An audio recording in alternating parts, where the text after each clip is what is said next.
Sean the Average Angler here. How y'all doing today? We are going to talk about jigs. This video is going to be about learning to fish a jig, getting confidence in a jig. I know for me, I have a jig on the deck of the boat 365 days a year. Doesn't matter when I'm fishing, I have a jig on the boat of one sort or another. I know for a lot of people that have been in my boat that I've fished with, they just don't have the confidence in jigs. And I've had others that I've taught to fish jigs, and then it was like all they wanted to fish. Jig fishing is very simple, and I think sometimes people make it more difficult than it needs to be. So today I'm going to go over some things to help you get started in jig fishing, build your confidence, and once your confidence gets rolling, I think you'll have much more success. Confidence is a big part of jig fishing success, just like anything else. So jigs come in a variety of shapes, sizes, and colors. They are all different types of heads, this and that. So we're going to simplify it for you today. And this will cover 90% of people, okay? I do have one alternate head just in case the terrain you need to fish where you're at is a little bit different. So for the sake of keeping it simple, I would select a football head jig, okay? Bass Patrol are very inexpensive. All right, this is a 3/8. It's still in the package because it's not a half ounce. 90% of the time, 60% of the time, I'm throwing a half ounce. The other 40%, I'm throwing a 3/4 ounce. Okay. Now, this is a round rubber. Here's one of my favorites. Johnny C's Pro Guide jigs from California Reservoir Lures. I'll put links to some different jigs in the description, some choices that I would choose. These are footballs. These are all football heads. The only other one I have here is this Mullix. I'll take it out of the package because that glare is kind of messing that up. First thing I want you to notice about the Mullix, and this is how it made it into, it's very compact. But you can see that's a little bit more of an Arky style head, right? Black and blue. The skirt's already pretty decently trimmed up. I'd trim it up a little bit more. We're going to go over that in a second. Another one that's really good is the Kitech. If you're on a spotted bass or a smallmouth fishery, this one can be really good. I learned with the Bass Patrol, okay? Let's take the Bass Patrol out of the package. We're going to go over colors here in a little bit because, again, it can be very, very simple. We don't need to overcomplicate things. This is a brown and purple.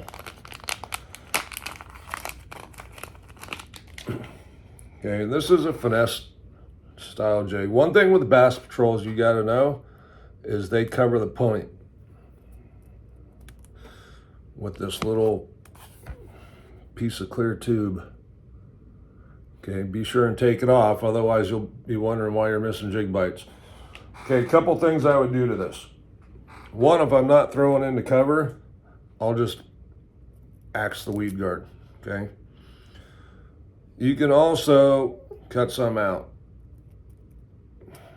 which I used to do a lot. You just grab a few strands, snip it off down there, and you're good to go. Where's the scissors? All right, so what I would do is we want compact, okay? Compact is gonna get bit more than a full jig. Not to say they won't bite this, they will, but we're just gonna kind of bring it back a little closer to that hook point. And the reason why, and the other thing you can do sometimes is come in the side and just thin it out some, right? Go around like in 3 spots or something, trim some strands out. See, it doesn't really look much different, but that's also going to help it puff up a little bit more, okay? So now that's fairly compact. Now, for spotted bass and smallmouth, and largemouth as well, but this tends to be a favorite of spotted bass. This is a 5-inch double-tailed Yamamoto twin tail. I'll just cut it down, okay? Cut about 3/4 of an inch off of there.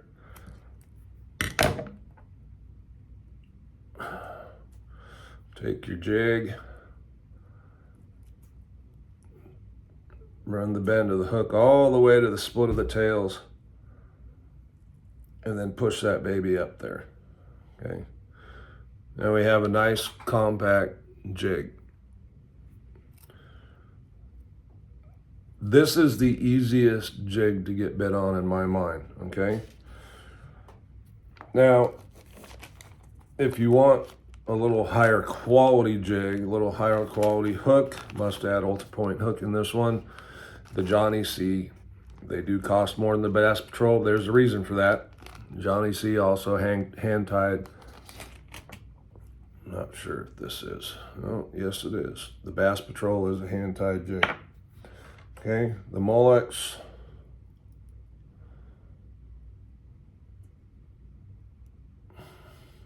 Also looks like it's hand-tied. This says swimming in heavy cover. Honestly, I pitched this into Thule's. I love it for that. It works very well. It's a compact jig, better than some of my other jigs that you can get into as you get confidence and you want to start throwing more jigs. I have boxes and boxes and boxes of jigs. I have boxes and boxes and boxes of finesse football jigs. Okay, I almost always, not almost, I always have one on the deck. Some other trailers you can run on this. This is a Smalley Beaver. The other one I like is a Strike Ring Rage Craw in the, I don't know what they call this, the baby. It's, you know, you can see it's about 3 inches long. Even then still, I'll cut off 2 nubs. You know, these are ribbed here. I'd cut off the second rib there, shorten it down a little bit. But as you see, the claws aren't overly big. They'll have good action. And if you're fishing it slow, they will just kind of wave around slowly. The Smalley Beaver is pretty much what I call a dead action. Okay, works very well though. Again, same thing. You might need to trim it down a little bit. Go by the length of the shank of the hook. You want to get that hook point somewhere right back in here, just behind the eyes. So you still got some good meat there for the hook point to come out of. It also helps them last a little longer. Okay, so colors. As you can see, I am pretty basic, okay? If it's green pumpkin or it's green pumpkin, I'm good with that, okay? Green pumpkin covers a lot of realms. You can't go wrong with green pumpkin. This is a sculpin. It's still in a brownish color, if you will, but very light. Go with the green pumpkin. Silicone skirt, round rubber, your choice.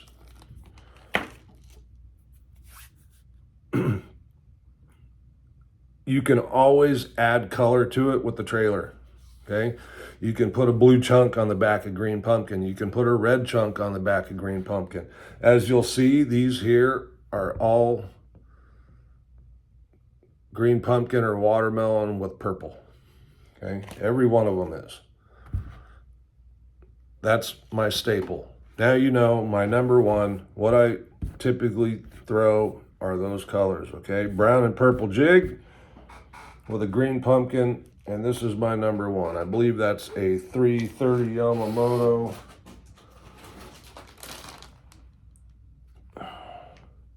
Yes, that's a 330 Yamamoto twin tail. The Rage Craw is the Rage Baby Craw in hard candy. The Reaction Innovation Smalley Beaver is sprayed grass. Right? If you want to keep it plainer, you can go with a straight green pumpkin trailer. In the twin tail, I really like that 330. It just works really well for me. The purple's pretty subtle in it. You can put it on a green pumpkin jig, green pumpkin purple. Those are the two colors I really throw, green pumpkin or green pumpkin purple, pretty much everywhere for all three species of bass. So where to fish this? I'm going to advise you to fish one of two areas: points and transition areas. So if you have a clay bank that transitions to rock, right in that area where the two are coming together is typically going to be a very high percentage fish holding spot.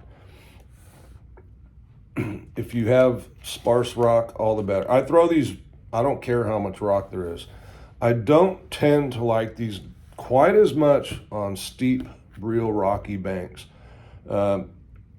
Just because they hang up a little bit more, the archy head might work a little bit better to come out of that kind of stuff. That might also be the time to lighten the jig up. I typically go heavier because the bigger head, I believe, helps keep it from sinking down as far into crevices and that kind of thing.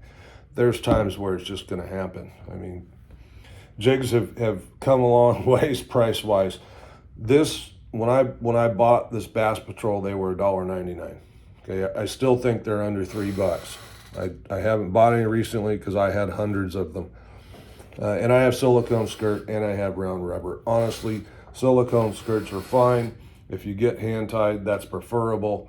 Rubber bands over time will start to deteriorate and they'll break. So those are the two places. Now, how to fish them? The easiest way to fish them, and here's the thing with jig fishing, okay? It's not the same every day. It's different all the time. My advice to begin with would be a slow drag. Stop and go, slow drag. This time of year, especially in winter. If you're not getting bid that way, you know there's fish there, then my next move would be a very slow, consistent reel. Use the reel, just slow, like you're counting rocks, but keep it moving. Sometimes that's the ticket. Get it hung up on rocks, pop it off of rocks, and then let it sit. A lot of times when you pop it up, they'll tag it. That usually indicates that a fish was watching, was curious, and they're now reacting to it. Jig fishing can be a lot of fun. It also gets a lot of bites, especially when you finesse them up. Beat the skirt up. We've all probably noticed over time that baits that are really beat up tend to get bit better. You know, it's probably looks injured, like it's not going to be able to defend itself, and bass are opportunistic feeders, so they will chow those things. My biggest bass came on a jig. It was on the California Delta. It was a 1/2 ounce jig with a twin tail trailer, and it was a 12-pound, 8-ounce bass, and it was in the middle of summer. My second largest bass was also a 12-8. I know, what's the dumb luck, right? And that came on a swim bait in February on a full moon. Jigs catch big fish. Jigs tend to catch better than average fish, which is why I really like fishing jigs, okay? If you're on a spotted bass fishery, and we have quite a few here in California where maybe a 12 to 13 pound bag is a winning bag, and the average bag is in that 8 to 9 realm. Well, a lot of times a jig tends to get maybe a 1/4 pound larger spotted bass bite. It's something to experiment with, but go out and fish. Now, whether you're fishing from the bank or from a boat, I'm still going to advise you fish the same spots. Points, long, slow tapering points are great and preferred. And then the other one is those transition areas: rock to clay, rock to sand, clay to sand. Crawdads love clay. They burrow into clay. mud anywhere on the banks where you see a lot of holes in them, typically crawdad holes. That's probably a good place to be trying to throw a jig. Fishing jigs uphill can be very, very effective. Okay, it's easier to stay in bottom contact, and jigs are bottom contact bait. You want to remain on bottom. There are times where I reel them faster, but I'm still going to a heavier jig so that I'm maintaining bottom contact. I want it to be plowing into rocks and grabbing attention. It makes them bump things, move, and a lot of times gets a reaction bite. But experiment with your retrieves. Like I said, the wintertime, it's typically a slow retrieve or a very slow, real, consistent retrieve. But if you're not getting bit, you know there's fish there. Try some different retrieves. You can try pop, pop, and let it settle back down and sit for a minute. Pop, pop, let it settle down and sit for a minute. So let me know in the comments. Go out there and give this a try. Spend some time with it, folks. Don't spend 10, 15 minutes and say, oh, they're not eating a jig. I can't fish a jig. That's not. Give it a little time. And you will gain confidence, and you will find out that you can catch a ton of fish on jigs. You can catch big fish on jigs. And man, let me tell you, a jig bite can be something else. I mean, they really knock the living crap out of it. Most of the time, there is no missing a jig bite. You will know. They freaking hammer it because they're trying to kill that thing when they eat it. Now, spotted bass sometimes will hit it, and I believe they hit it with their mouth closed to kind of like stun it, and then they come back and eat it. So if you're fishing a spotted bass fishery, it's a good idea to kind of slowly reel down on it, make sure they're there, because a lot of times I find with spotted bass, they'll hit it once, and then if you don't set the hook, they'll come back and eat it. They're not going anywhere. They just hit it, and then they backed off a little bit, and they're looking at it. And if it just moves slow, they will eat it. If it just sits or shake it, they'll eat it. So, like and subscribe. I really appreciate it. The channel's growing. We got a few more people again yesterday, so that's really great. And we will get you some fishing content. I did learn how to use the GoPro again last night, so I took the time to do that. And we will see you soon. Fish on.